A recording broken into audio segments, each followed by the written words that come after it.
Lalu apa yang menyebabkan seorang ayah tega membunuh anak kandungnya sendiri yang masih berusia 3 tahun? Kita akan bahas bersama Novita Tandri, psikolog keluarga. Selamat malam Mbak Novita. Selamat malam Mbak Nidia. Mbak Nov, ini tindakan keji disayangkan lagi-lagi terjadi seorang ayah kepada anak kandungnya sendiri. Ini terjadi bahkan ketika korban tidur di sebelah ibunya. Apa saja kemungkinan yang mendorong seorang ayah tega membunuh putrinya? Salah satunya adalah psikosis, Mbak. Psikosis ini yang bikin penderitanya sulit membedakan antara kenyataan dan imajinasi. Jadi biasanya penderitanya akan mengalami apa yang disebut dengan halusinasi atau delusi. Jadi dia sulit tahu bahwa ini kenyataan atau tidak. Bisa datanya adalah simptom. Dan biasanya yang harus diketahui apakah dia punya penyakit yang kita sebut mungkin salah satunya dengan cedera di otak, Mhm. gitu ya, bisa dari Parkinson, Huntington, kita sebut dengan Alzheimer, atau bahkan tumor dan kanker otak. Ini yang harus diadakan serangkaian tes. Atau dia memang punya yang disebut dengan skizofrenia, Mbak, atau bipolar. Dan yang lain yang saya bisa lihat di sini adalah dengan ASPD, Antisocial Personality Disorder, yang dulu kita kenal dengan nama psikopat atau sociopath.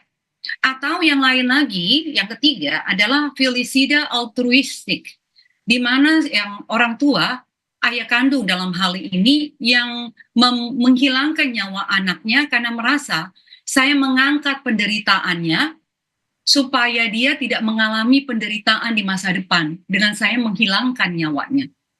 Ini kemungkinan satu, dua, dan yang ketiga Oke. terakhir. Kalau Anda mengatakan tadi adalah kemungkinan-kemungkinan yang tentunya baru bisa diketahui setelah ada pemeriksaan medis.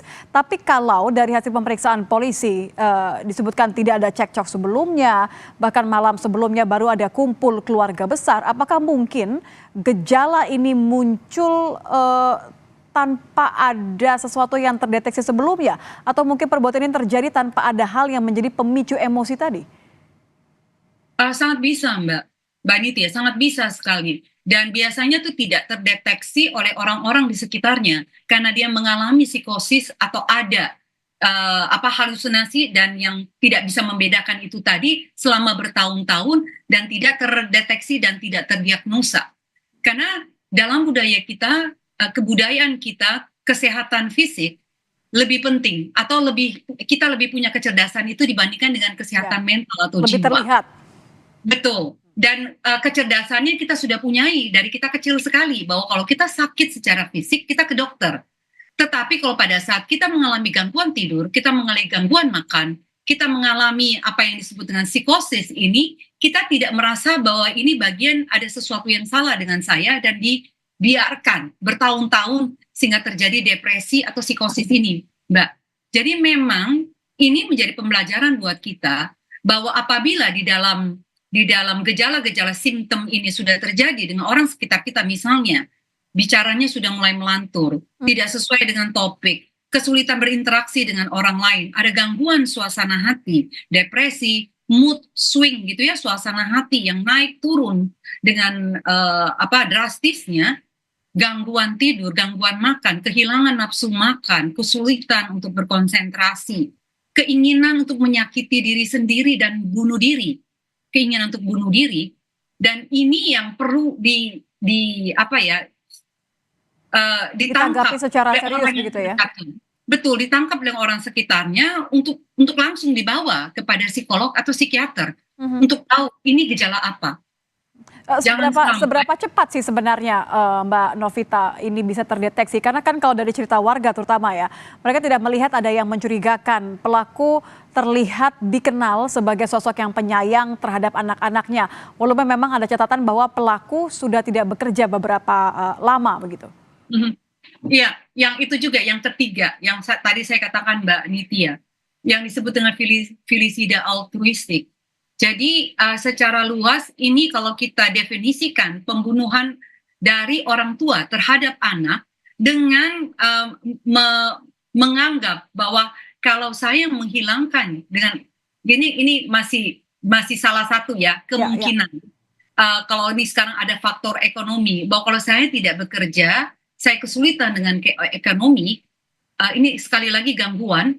Bagaimana dengan menghilangkan nyawa anak-anak saya justru menyelamatkan mereka Jadi mereka tidak perlu mengalami penderitaan yang seperti saya alami. Justru saya menyelamatkan mereka. Gangguan ini kalau dipunyai dan tidak dideteksi, tidak dibicarakan dengan orang lain, orang terdekat bahkan tidak mengetahui, ini yang dia lakukan. Dan gabungan dengan psikosis, sangat kemungkinan ini bisa terjadi terhadap anak dengan menghilangkan nyawanya, Mbak. Ini yang kemudian lagi-lagi merupakan salah satu kemungkinan yang membuat seseorang, ayah yang dikenal sebagai pria yang begitu penyayang terhadap anaknya, bahkan tega membunuh anaknya ketika tidur di sebelah istrinya atau ibu dari korban. Sangat bisa, Mbak.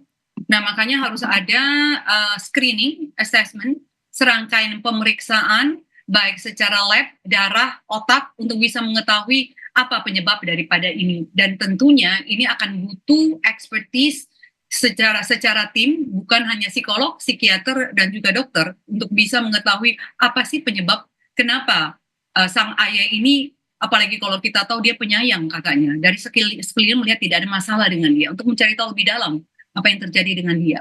Saya hanya bisa memberikan kemungkinan-kemungkinan yang kira-kira dari 1, 2, dan 3 tadi, untuk membantu tim nanti untuk melihat dari sisi mana nanti untuk bisa masuk. Oke, selain proses hukum yang tengah berjalan, yang juga menjadi sorotan adalah bagaimana dengan nasib ibu korban. Pendampingan seperti apa, Mbak Nov, yang harus diberikan kepada istri pelaku ini? Pendampingan secara psikolog, dari psikolog sangat-sangat dibutuhkan saat ini, Mbak.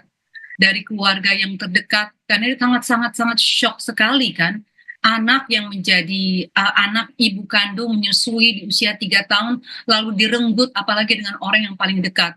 Bahkan mungkin butuh untuk obat-obatan penenang supaya si ibu bisa tidur, bisa istirahat. Karena saya yakin dalam masa-masa seperti ini sang ibu akan mengalami gangguan tidur dan gangguan makan pastinya. Baik, terima kasih psikolog keluarga Novita Tantri sudah bergabung bersama kami di Kompas Malam. Selamat malam, Mbak Novita. Selamat malam, Mbak Niti.